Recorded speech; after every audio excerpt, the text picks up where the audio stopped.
The Business Report, brought to you by the Youth Entrepreneurship Scheme, a department of the Ministry of Youth and Community Empowerment, supporting young entrepreneurs from idea to enterprise.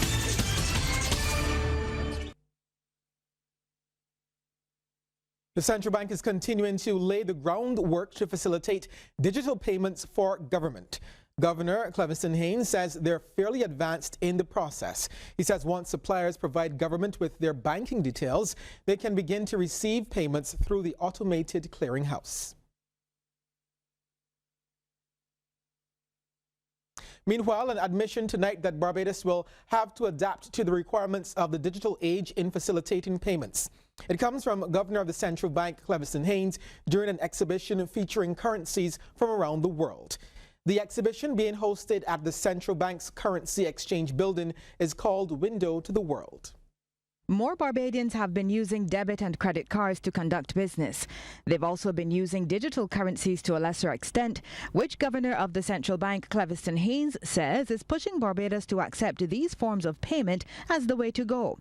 In addition to the convenience it provides for people, it also allows government to collect and make payments more efficiently. In fact, the governor says it's a key part of the transformation the economy will undergo.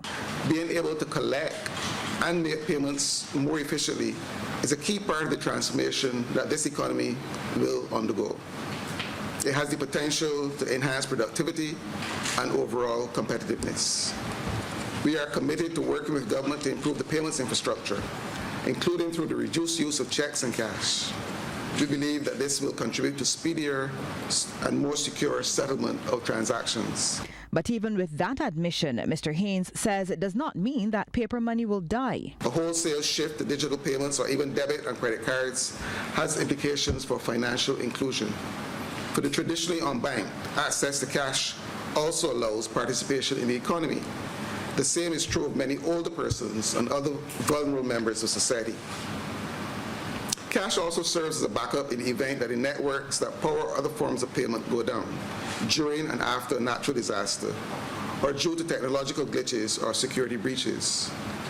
The importance of retaining some level of cash is widely acknowledged, even by countries like Sweden, which is leading the world in the adoption of alternative forms of payment. This group of students is from the Codrington School in St. John. Their teacher and curriculum coordinator, Jordana Carrington, told CBC News the 7- and 8-year-olds are currently studying a unit on culture, under which money falls. They got to see the culture in the money, and to represent money as a part of a country's culture. And just the adding and the subtracting that goes along with all of that is superb. And their excitement was easily seen. The thing that's interesting is that there's a lot of money on just one piece of paper. There can be a lot of money on one piece of paper. And my favorite one is the Jamaican one because I'm from Jamaica. There's a lot of different types of money that comes from different countries, and there can be like $10 million on one piece of paper. I saw the African money, and my favorite money there was Kenyan. It's because my dad was born from Kenya. The exhibition opened today and runs daily from 10 a.m. until 6 p.m. It ends on Sunday. Lisa Broom, CBC News. Thanks, Lisa. Time now to take a look at how stocks traded on selected exchanges across our region. In Jamaica, Wigton Wind Farm Limited ordinary shares was the volume leader with 20,073,502 units. They were followed by NCB Financial Group Limited and Wisynco Group Limited ordinary shares. There was no trading today in Trinidad. And in Barbados, Epley Caribbean Property Fund SCC Development Fund was the volume leader, trading 17,200 shares at 20 cents each. They were followed by Epley Caribbean Property Fund SCC Value Fund and Sagicor Financial Corporation Limited.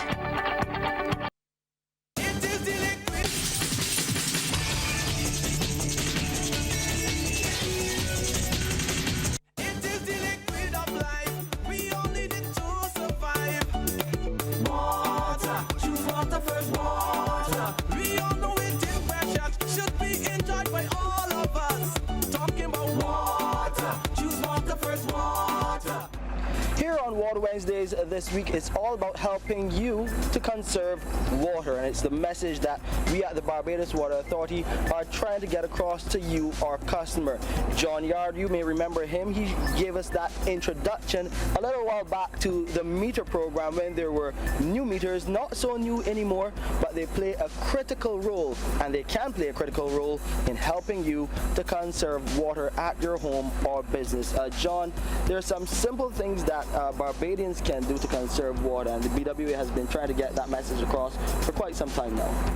Yes, and we wish to reiterate it, because what we have recognized is that many of the extraordinarily high bills are really results from leaks as opposed to just usage.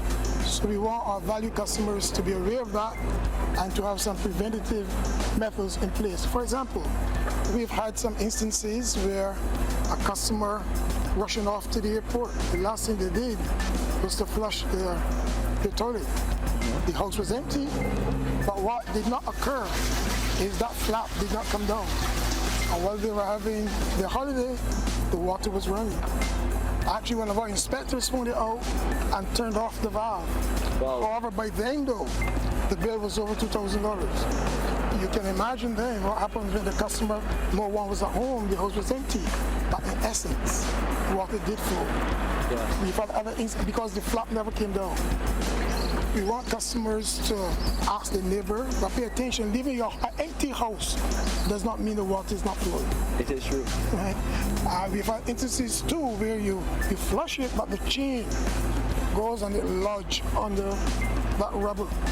Water keeps going. You're not at home, and the meter is telling us exactly what is occurring.